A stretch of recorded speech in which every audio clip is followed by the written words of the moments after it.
I wrote this book on integrative strategies for ADHD, work that we started in the 90s, and now research kind of makes it really easy to talk about it. I talk about it to colleagues at grand rounds because I can use words like double-blind, placebo-controlled trials. So all of a sudden they can kind of listen. And putting together a professional course, if you will, I'm up to about 10 hours, and then I just added a few more. So 12 hours of material, I believe, that one needs to understand as a clinician to make this kind of work and come to life for our patients. So my 2 lectures today are kind of a smattering of some of this information. I tend to have a lot of slides because I get excited about this topic. I will skip many of these slides. Some you've already heard from Jay and the rest of the crew. And, but they're available and the references are there. And the panel today, Dr. Lombard had to leave, as did Dr. Hallowell, so Dr. Shaw and I, who've worked together for now 20 years, will be answering questions for the last 30, 45 minutes of the day. So let's get started. So by way, isn't anyone going to ask who's going to introduce me? So I figured this would be my introduction. Child psychiatrist, just finished my fellowship, went out in private practice, and Ned Hallowell shared the same thought. I had parents coming in screaming at me, medicate my child, and other parents who, the same line that Ned said, you know, I don't give my children aspirin, which I assume they make them suffer with their headaches, but I'm not going to give them Ritalin.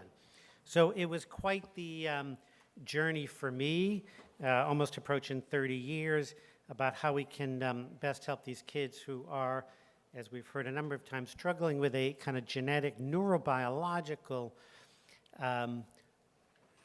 symptom complex that at some parts of our lives can be very helpful. Other times, school in particular might be frustrating. So that's been my life, and certainly this is not a new diagnosis. Fidgety Phil was written by a psychiatrist in the 1800s. I'm not going to read it, but clearly, description of an ADHD in a poem from the 1800s. But I do believe this is an important slide that a few of our speakers alluded to earlier. The name game, you know, psychiatry.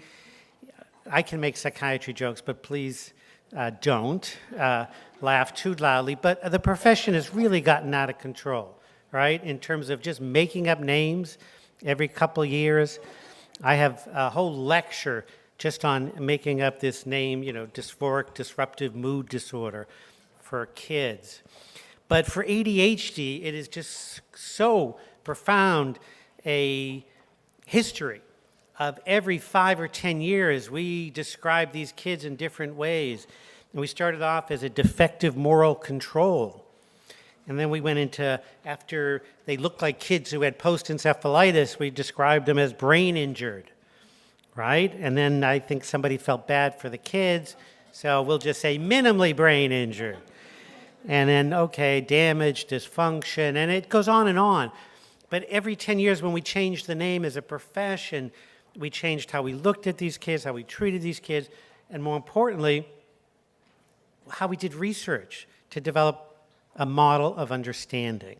So then we got to my training with ADHD with and without hyperactivity, and then in DSM-5, our current ADHD, that there are individuals that have symptoms of attention, hyperactivity, and impulsivity. They vary, they mix, and can be a disabling illness. So the evolution of the name, I think, is important, why many of you have been told different things from psychologist, social work, pediatrician, the psychiatrist, and then, God forbid, you go to an integrative person, right? So we need to figure out a better way. The global differences are just quick summary, but they're dramatic, right? If we talk about 11% of kids in the U.S., and this can vary from some communities, lower socioeconomic communities, where there's 20% incidence of ADHD, other communities 4 to 5%. But look at France. Less than 5% of kids diagnosed with ADHD. Very, very big differences. It is illegal to prescribe stimulants to children under 6. And part of the reason I feel strongly about the integrative approach, the work that you're going to hear about for the rest of the afternoon, is because so many of these young children can be treated without medications, certainly at the younger ages. So we now, in this country, have done many studies, if you will, on antipsychotics for ADHD. Okay? And we've also, our pediatric community has started recommending medication for children under 4. So it's kind of the course that we're trying to disrupt, a line that I say to lots of people: I have not given up my prescription pad. I supervise doctors on how to write prescriptions. I use medications when needed for ADHD and other major psychiatric illnesses. I believe most of our children under 6 that the integrative approach has to be step 1. I hope that's about all of them. I'm beginning to lose interest. What is the single most important, quickest question you can ask any child with ADHD to make your diagnosis? Someone said boredom. Do you get bored? Right? We heard about that kind of brain, that Ferrari, I love that Ferrari brain with bicycle brakes, but it's just a setup for boredom, and it's really just a powerful and a really discomforting feeling for many of these kids. Okay, so our integrative approach finally focused, and we're going to just pick apart some of these pieces, but we described it as this plus-minus plan, right? Every kid is different, and that's the challenge of integrative medicine. That's why objective tests are really important. So someone asked about, do I give my kid vitamin C or zinc or magnesium? Well, it depends, and we really need to understand who gets what and who doesn't. But this finely focused treatment plan simplifies the model to those things in the environment that might be negative or toxic. And Dr. Shah is going to discuss this all afternoon, some of these toxic things in our environment, the pesticides and chemicals that do create ADHD. And we heard about lead and copper. I'm going to talk about that. And then are there things we need to add, right? And those are simple nutrients like magnesium, we're going to talk about, zinc, we're going to talk about, but they could be also things like affection, Ned Hallowell's story about that hug, positive feedback. Okay, so plus-minus plan gives us kind of a framework as to how to approach our kids and adults with ADHD. Oh, and here's the details. I'm going to talk just about some of these today: magnesium, copper, zinc, and lithium, and then sleep for a few seconds. And then this afternoon, I'm going to talk about omegas and OPCs and amino acid. So it was already discussed, but somebody has used the word or the term sleep deficit disorder, and it has a profound influence. The research is actually quite good. It's quite extensive. And this is just the one study I'm going to share with you. Those young children that had disordered breathing, and this is age 4. Okay, I mean, at 6 months, but followed age 4 and then age 7, dramatic increase in attentional problems. So we can see it in our young infants, and then when you take a history, how many people have seen an ADHD child who has not had some difficulty sleeping at some point in their lives? And we'll talk about where nutrition fits in. But this is kind of my work. This is what I want to talk about, and certainly a profoundly overlooked clinical tool for our mental health community, particularly our psychiatrists. So we're going to start off with lead and copper, what we need to minus. So where is this a picture from? Flint, Michigan. And you heard the kind of horror story description from Jay Lombard, but it was certainly tragic. And 2014, we changed the water supply.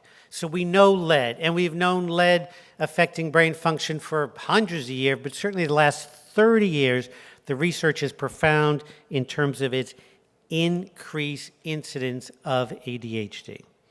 Okay? And so what came out around the time, or soon after the Flint, Michigan, in Massachusetts, we started looking at the water supply in our elementary schools. So these were 1,000 schools that were looked at.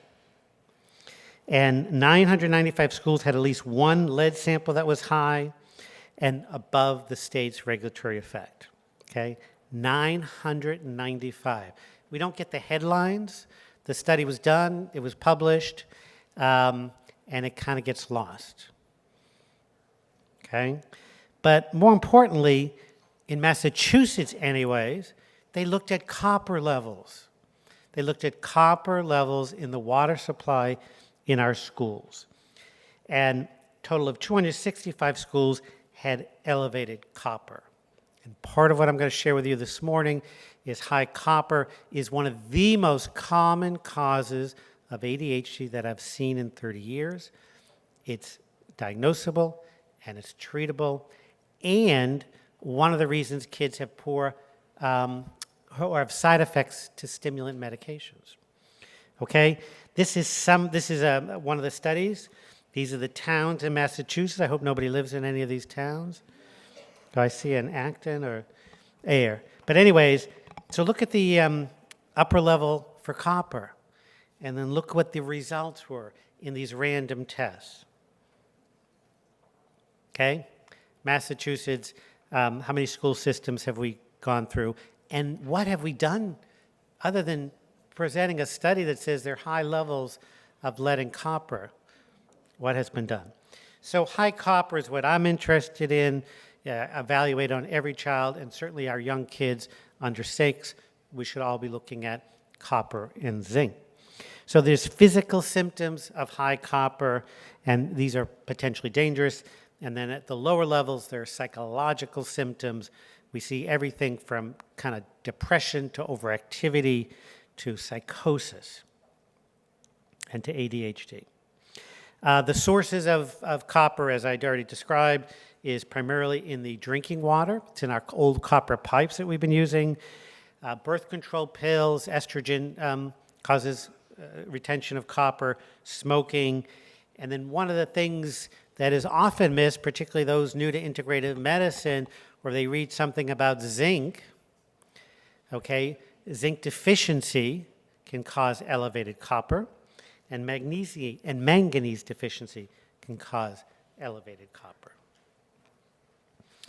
So we've looked at this. It's been studied even in normal kids. This is a study of normal kids, adolescents 13 to 17, and those with higher blood copper, even within the normal range, had poor attention. Copper is critical for the neurotransmitter synthesis from dopamine to norepinephrine. So as we get elevated copper, we see kind of agitation. Too much norepinephrine is anxiety, vulnerability to panic attacks. And we have lots of mechanisms for the scientists in the room as to what happens when we have too much copper and how it binds to dopamine with this elevation of norepinephrine that creates this syndrome of ADHD. And the kind of symptoms that we see in our kids with high copper are aggressive, hyperactive, very impulsive, very irritable. Okay? High copper, easily detected, I'm going to show you this in a little bit, by a hair test, trace mineral hair test. Copper levels in the blood are usually normal. They're not accurate. But looking at the same hair test for, again, almost 30 years, and elevated copper is easily picked up. So not a lot of research, not a lot of press. What does get a lot of press is the kind of flip side, which is kind of zinc. Because if you have elevated copper, it's a kind of a seesaw. Let's see if this slide works. Well, did that work? Yeah. Okay, so if we have elevated copper, we're going to depress zinc. And you've already heard from Dr. Lombard how critical zinc is for dopamine function And we're going to spend the next 20 minutes talking about how critical zinc is for the treatment of ADHD. But the mechanism of low zinc for many of these children is elevated copper. Elevated copper from the environment, often the drinking water. Okay? So the research on copper is minimal. The research on zinc is extensive. And how do we know? Well, first of all, zinc is critical for the brain, for the structure and function of proteins. I read once, but I can't find the reference, that every protein in the brain is zinc dependent. I'm not sure of that, but certainly critical parts that have to do with dopamine and learning, which is part of the brain called the hippocampus, all are zinc dependent areas of the brain. Vegetarians beware. This is a slide I stole from my anorexia talk. I will not make a political statement on vegan or vegetarianism, but zinc is most easily obtained from animal products, and we have to be careful, certainly with our young girls, that there's adequate zinc in the diet if they are not eating animal products. But zinc deficiency, because of its importance across so many enzymes in the brain, creates a whole host of physiological changes. Quickly, every digestive enzyme is a zinc-dependent enzyme. So bloating, indigestion, zinc deficiency.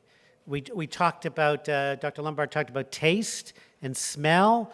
Our taste buds are gustin. These are protein enzymes that are zinc dependent. So if we're zinc deficient, we lose our sense of taste. It's been associated with depression, attention, our vulnerability to stress, how the receptors work in our brain, not only dopamine, but our opiate receptors. Zinc deficiency affects many brain functions. But we have research, I don't have my glasses to see, but I think we're talking about through the 70s and 80s, looking at zinc deficiency and specifically at ADHD. And the gentlemen who started doing this work were all kind of disbelievers in nutrition. So they went out to kind of prove this as wrong. And they eventually became proponents of zinc for the treatment of ADHD. But we have a couple concepts that we'll go over today. One, zinc levels predict stimulant response. So those with lower zinc levels have a poor response to stimulants. Okay? Zinc levels are predictively low in most kids with ADHD, not all. The mechanism, I believe, is mostly elevated copper. And then zinc as a treatment can be used with a stimulant to augment the effect of ADHD. We'll go over that. And zinc by itself has been shown to reduce the symptoms of ADHD. So there's some research studies. Let's go through the specifics. This is just, and I'll go through these quickly. You can look them up. I can send you the references. But just taking a bunch of kids with ADHD, these are 43 kids, lower levels of zinc compared to controls. Okay? Another study, kids 5 to 10 years of age, Journal of Child and Adolescent Psychopharmacology, just looking at zinc levels, lower levels, and those lower levels predicted the severity of the ADHD symptoms. Okay? Adolescents, again, lower levels of zinc had the most severe rating scales for ADHD. And here's the last one, and I throw this one because I get to use the term 2016, right? So that wasn't 30 years ago.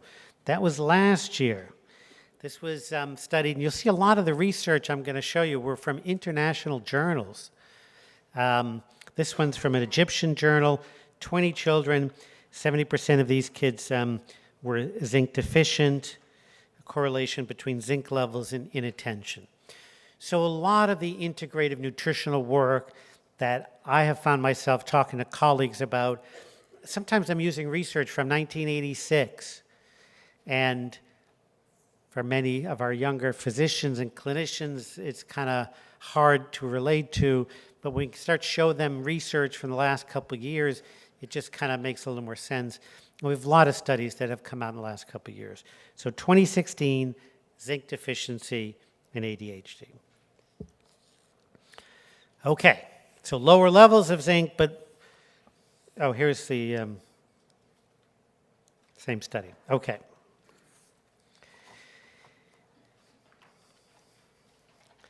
Next is zinc supplementation. A number of these studies were done in, again, Turkey, some were in Russia. So here, they added 150 milligrams of zinc compared to placebo, and a percentage of these kids returned to normal functioning. So now we're talking about adding zinc. Another study, these were kids, again, from Turkey with normal zinc levels, so it wasn't zinc deficiency. And again, what you're going to find in all these nutritional studies is varying dosages of zinc, and that's sometimes for all the nutritional studies, varying doses of nutrients. But here, only 15 milligrams a day for 10 weeks. These were third graders, and significant improvement in hyperactivity and cognitive disorder. And again, a very well-known pediatric journal. And now we talk about augmentation.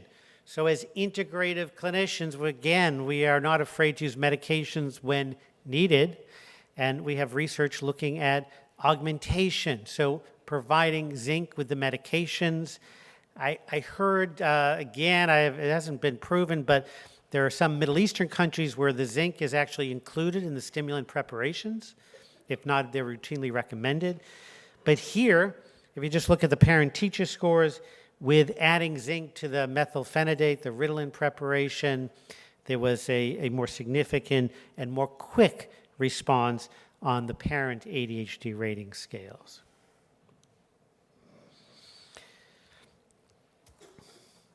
Okay, so this one is, again, more augmentation, at 30 milligrams of zinc for placebo, and this was added to the amphetamine. And not only was there improvement, but the amphetamine dose was 45% lower on the zinc supplement. A lot of zinc. Here's my 2016 study. And here we also added zinc in the essential fatty acids we'll talk about later. This is a brand new study. Let me, I believe this was from a community in Russia. But anyways, 58 children, 50 controls, 2016, looking at, again, that copper-zinc ratio, and it was higher, meaning higher copper, lower zinc. And the higher ratio, the more inattention. So lots of stuff on zinc deficiency. We've been looking at this for many years. I kind of bored you with maybe 10 studies. There could be 50 studies on zinc, low zinc, zinc augmentation of medication, and zinc by itself. The mechanism is often elevated copper.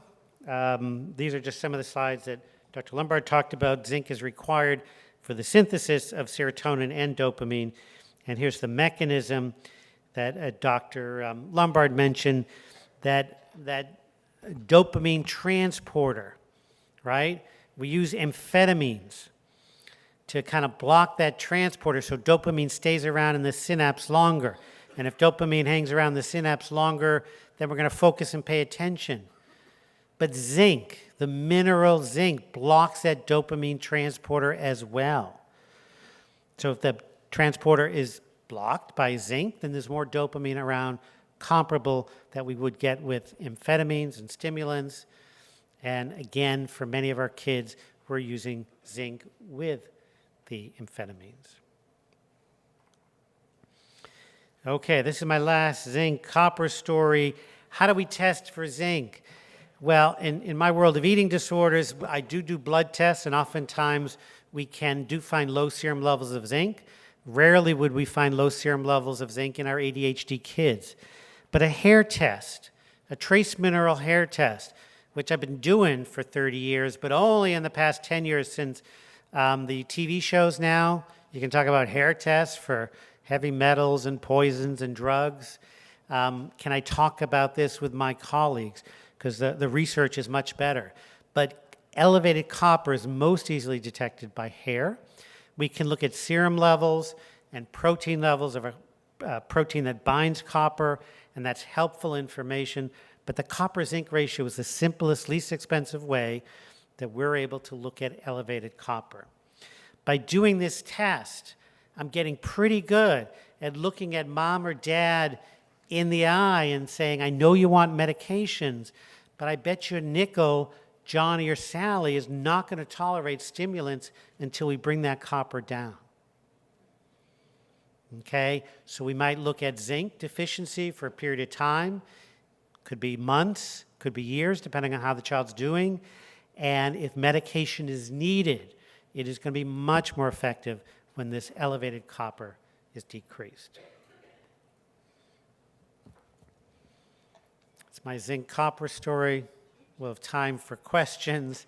It is the most common reason, second most common reason, that I found kids do poorly on stimulant medications. And most of the kids that I'm seeing are ones who have not tolerated medicines and looking for a different approach. Okay, magnesium. How many people have read about magnesium for ADHD? Okay, so if you ask me the single most common nutritional deficiency in ADHD, it would be magnesium. It's one of the few things that I will share with parents and professionals that you don't need to test, because almost everybody we've tested had been low. And we'll go through some of the studies as well. Magnesium deficiency is common, it's simple, and now we can say we have research. Started off in the 90s. These were, in one study, 95% of those kids tested were deficient in magnesium. Magnesium is, like zinc, common in many, many enzymes, hundreds of enzymes throughout the body. It's very hard to detect in the blood. So if you do a magnesium level, if it's low, you probably should be in an ER or seeing your doctor, right? Because serum magnesium levels are rarely low, unless someone is quite impaired, because most of the magnesium is in your bones and in your cells. So serum levels are not accurate. There is a test called an RBC magnesium, and we also, again, look at hair levels of magnesium. If you ask me as a psychiatrist what the most common nutritional deficiency across all psychiatric disorders would probably be magnesium, because it's associated with anxiety and depression as well. Probably more research with depression than ADHD. But our levels of magnesium in our soils, hence our food supply, is decreasing, and decreasing dramatically over the last 100 years. Right? As we continue to farm the same land, we might be putting in fertilizers of nitrogen and electrolytes, but we're not adding back magnesium. So magnesium is chronically depleted from our soil. So the food we're eating now is much less magnesium than it did. And plus our diet is much lower in magnesium than it was in the early 1900s, from our whole grains, the vegetables, and to our kind of whole wheats. And then probably one of the more significant reasons that we need to talk about magnesium is there's so many things in our environment that causes magnesium to be low. And I think we should start from the bottom and talk about stress. Okay, and cortisol, our stress hormone, as cortisol levels go up, our magnesium levels go down. And, you know, whether it's the stress of getting to school, the stress of being labeled as ADHD, or the stress of all the other kind of environmental things our kids are under, is certainly part of it, or just the stress of our kind of century and how we're living. Stress increases cortisol and decreases magnesium. Soft drinks. We talked a little bit about sugar. It would be an hour talk, but my new term is SSB, sugar-sweetened beverages. Okay, and that's probably one of the most profound influences on attention in ADHD. for our young kids. There's a couple reasons besides the sugar in these soda drinks, is they have high phosphorus. And phosphorus depletes magnesium. Okay, there is a couple books out there on low phosphorus diets for ADHD. So as we decrease phosphorus, we have improvements of ADHD. Then alcohol, caffeine, number of things in our environment that causes the loss of magnesium. I have no proof, but because I've looked at so many kids over the years and adults with ADHD, and both the research and my clinical experience is so consistent, I actually believe there's a genetic difference in either our need for magnesium or our metabolism for magnesium in those individuals vulnerable for ADHD. Because we can take all the environmental dietary things aside, and I'm still finding magnesium deficiency in our kids with ADHD. Okay, magnesium-rich foods. Here's the plus for our dark chocolate. Nuts, seeds, green leafy vegetables. So it's in our kind of vegetarian products.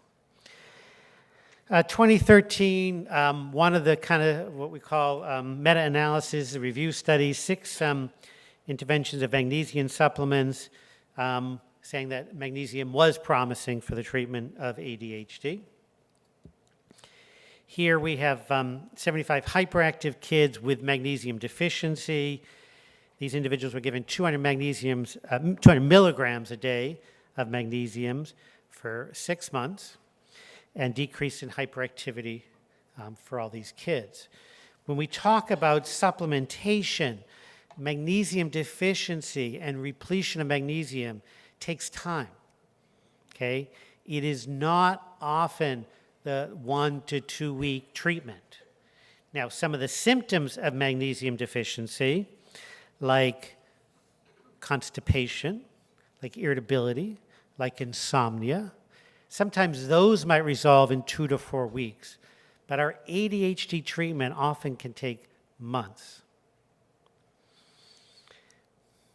And then here's a study looking at ADHD. This was not just magnesium, it was magnesium, zinc, and the omega-3s, but in this combination study, there were fewer emotional problems and reduction in ADHD symptoms. And again, the model that we're developing through the kind of plus-minus plan is not looking at every child with ADHD should take zinc or omega-3 or this supplement. It's trying to identify what's going to be helpful for them. This is a magnesium and B6. I'm not going to go through all these slides, but one of the reasons individuals might be chronically deficient of magnesium or not do well with magnesium supplementation is due to either a higher need for B6, and we have good research to say people have varying requirements for vitamin B6, or just not getting adequate B6 in the diet. Okay? These are more studies looking at B6 and magnesium. And then here's my little Russian study. So Tyumen, Russia. How do you pronounce it? Tyumen, Russia. How many people have heard of that? Well, somehow they decided, and this was this year, I think, 206. They looked at magnesium and B6. And here's their study, 31 kids giving magnesium lactate and B6 3 times a day. So magnesium, it's about 150, B6 about 15 milligrams a day, and improvements in symptoms of hyperactivity. And then more studies. Magnesium, I'm not going to go through this. Here's this 2016 study, but we can look at that. But let's try to get to how it fits in the real world for our patients. Again, it's hard to test for magnesium deficiency. We do look at hair mineral analysis for look at ratios of copper to magnesium and calcium. We do look at RBC magnesium, red blood cell magnesium, which is more accurate. And we do look at clinical symptoms, constipation, irritability, insomnia. We started off talking about sleep. How many individuals do we know with ADHD that don't have difficulties sleeping? And we kind of put that clinical package together, and that's how we make our determination of looking at magnesium supplementation. How do we supplement with magnesium?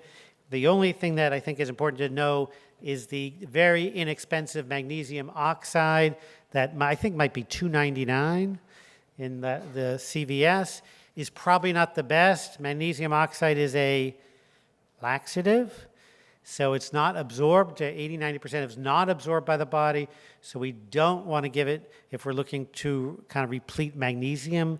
These other supplements, citrate, gluconate, glycinate, magnesium threonate, is a newer form that some believe might cross the blood-brain barrier a little better. I've had success with all the above, oftentimes with B6, and most of the time, you need to use magnesium 2 or 3 times a day. Now, it's easy for me to say, not necessarily easy for a parent or the child, but if I can get it twice a day, it's better off, because we don't want to there's only so much that we're going to be able to absorb through our intestines, and then it's just kind of wasted in the intestine. So ideally, if we're really trying to replete it, it's 3 times a day. Twice a day is still successful. There is actually some slow-release forms of magnesium that are available that some people have had success with.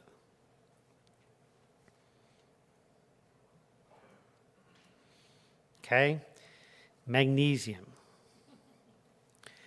So some of the nutritional deficiencies, zinc, magnesium, you heard about iron and ferritin from Jay Lombard. And I'm going to talk about lithium, but these are some of the iron studies I'm not going to go through, but it is quite significant, the scientific research on low iron and ADHD, as is high lead in ADHD. But how many pediatricians are checking for iron?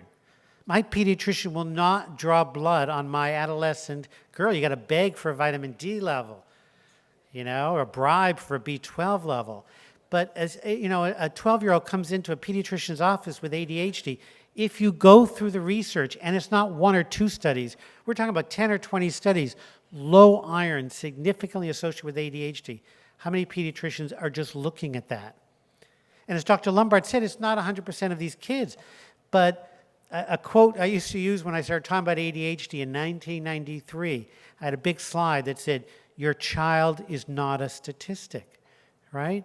The statistics say that, this is not related to ADHD. Well, that's because when you do research, it wasn't a majority. But if your child is one of those 10, wouldn't you want to know? Long-winded answer, all kids should be tested for iron deficiency and treated. These are some of the studies in the last couple of years. But I want to kind of go back, how about 13.8 billion years? The Big Bang. There were only 3 elements that came out of the Big Bang when the universe was expanding and the planet Earth was developing. And these 3 elements was hydrogen, helium, and lithium. How many people knew that? Oh, okay, so we learned something today. A few educated ones. So lithium has some importance, I think. And there was a wonderful talk that was done from the Cosmo to Consciousness. It was a TED Talk. So lithium was used in the early 1900s as a refreshment. 7-Up. All right, anybody know the atomic weight of lithium? 6.92. We couldn't say have a drink called 6.92 up. So they rounded it off. So 7-Up was a lithiated soft drink based on the fact that it's going to lift your mood. 7-Up, 6.92 up, okay? And in the early 1900s, we used lithium primarily for hangovers, okay? So lithium has a unique history through the centuries, from the mineral baths around the world. And through this country, there's some lithiated springs and mineral baths. And it is by far one of the most effective medications used in all of psychiatry for bipolar illness. And these are very, very high dosages. dosages that I don't use anymore, 900 to 1,800 milligrams of a pharmaceutical agent that can treat bipolar disorder, that can decrease suicide, but has side effects. The work that got us interested in lithium and ADHD had to do with looking at lithium in the drinking water, looking at lithium in the soil. And we know different communities, different parts of the world, Dr. Lombard mentioned the Middle East versus the US versus South America. Well, the original studies done in the 70s and 80s looked at lithium in different parts of Texas, in 20 different communities in Texas. The communities that had lower levels of lithium had higher levels of aggression, irritability, even homicide, and suicide. All right, higher levels in the same state of Texas, these results were completely reversed. So then we did studies in Austria and Japan and England, and then they went back and repeated the same study in Texas recently, 2013, and they all came up with the same thing. The lithium in our drinking water affects brain function and affects very significant aspects of public health. I mean, think of aggression, violence. The Texas studies looked at rape and homicide, and then suicide. Okay? So we started looking at lithium levels in hair. So that same hair sample, we can detect levels of lithium. And we started finding undetectable lithium in children with ADHD. And these are very unique kids. It's not all kids with inattention. They're typically the kids you've heard the stories of someone getting kicked out of preschool. Have you heard that? So I hear it a lot, and these might be private preschools that someone's paying for, and they're asking some of these kids to leave. So this is not just inattention. These are usually kids that might be hyperactive and aggressive. And they have undetectable lithium, and we use drops, milligrams, micrograms of lithium where we've seen dramatic results in behavior. Okay, my use of lithium actually started with ADHD many years ago. And now as we kind of got better and learned to understand it, we look at lithium for many, many other disorders of irritability and aggression. And actually the new research is looking at lithium, this nutritional lithium, for cognitive decline and Alzheimer's. But there are a couple ways of understanding how to clinically see where lithium fits into the treatment of your ADHD individuals. And the word that I use is irritability. Okay? And for all these disorders, irritability is kind of that common theme. And the disorder I mentioned earlier that we used to have all these kids diagnosed as bipolar disorder. And then when we put together the new DSM-5, we said, we don't want to label these nice kids bipolar. So we came up with a new name, right? Dysphoric mood disorder. And these were kids, and the diagnosis is based on a chronic level of irritability and then a temper tantrum, and then back to baseline irritability. And these are kids that we've treated, again, just with lithium. Some of these other slides, one is my road rage. There's a patient that we saw in the office who was actually quite abusive to my office staff at the time because I was late and was yelling at the staff for I was late.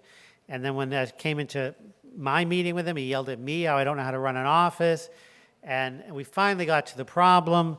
And he said, my wife's making me come here. I was treating his stepson because of road rage. I mean, getting out of the car and starting screaming matches and fights. And he was on an antidepressant. Just adding low-dose lithium was the only treatment where he came back and not only apologized to me and to my staff. But here's kind of how I understand lithium, and I believe it's really critical for some of our kids with the more impulsive, aggressive ADHD. If you look at number well, let's start with number 3. Number 3 there in the middle is our kind of therapeutic dose we use as a prescription medication. And that's our 600 to 2,000 milligram. It works. It's incredible. It's our only anti-suicide medication. It works for bipolar illness. But there are side effects that we try to avoid. And then 4, lithium is dangerous. It is a toxic pharmaceutical, meaning if you overdose, there's a chance of death. And then my 1s and 2s are looking at what is the maintenance? What do we need to maintain optimal brain health? And I think it's quite clear, 1, based on what we're getting in our environment, but also 2, based on our genetics, there's higher needs for lithium. And so number 1 are those that are presenting to our offices with what I'm calling a nutritional lithium deficiency. And again, based on that core concept of irritability and anger, and some of these are kids with ADHD. So I'm going to end a little early, and then we'll have time for questions, and we'll have a nice lunch break. But I end with, I think, one of the more amazing nutrition studies done on the planet. Amazing because these kids were followed for 40 years. So on Barbados, there's a pediatrician, Dr. Galler. She was at Boston University when she started the study, and now she's at Harvard Medical School. So these were kids that had 1 episode of malnutrition, okay? In their first year of life, they were malnourished and they got to the hospital. And then they were followed. They were followed for 40 years, many of them, as you'll see. And they were both nutritionally repleted at the time of hospitalization, but then nutritionally were on adequate diets. And it was a unique study because it was very controlled being on this island. And what they were able to demonstrate is following these kids up into adulthood, a vast, dramatic increase in ADHD just based on this early nutritional intervention. So 80 adults that were followed and controls had history of ADHD. 80% did not complete high school. And then 60% compared, in this study, it was like 10 to 15% had of the controls had ADHD. So 1 episode of malnutrition affecting the brain the first year of life created dramatic differences in the incidence of ADHD through adolescence and adulthood. So the work of our integrative medicine, integrative psychiatry, is trying to understand, all of mental illness, but here we're trying to focus on ADHD, are there biomedical markers? Are there biological changes? Are there genetic vulnerabilities that we can understand? And if we can understand them, then we can actually treat them. And for many disorders, the medication approach, again, which I do use my prescription pad, is the Band-Aid. It's the wearing the eyeglasses. But oftentimes, we can define these nutritional causes, we can treat them, and we don't need them. And the term that we've used is kind of shining a light on this contemporary darkness, which is just this symptomatic-based approach. If you have a sad mood and you walk into your doctor's office, you're going to get an anti-sad medication, right? An antidepressant. Symptomatic-based treatment is the cornerstone of psychiatry. There's no concept of what might be causing your sad mood. Is it B12 deficiency? Is it trauma? Is it thyroid? Is it hormones? Is it celiac disease? We'll talk about this afternoon. We can go through 15 or 20 things that might cause the sad mood. I don't think there are 15 or 20 things that causes ADHD, but there's probably 10 metabolic, nutritional things between the gut and our genetics and our nutritional status that can affect how we treat ADHD. So this is the book and our website. We have a table out there for more information. And why don't we take questions for about 15 minutes? Why don't you get up to the mic so they can record it?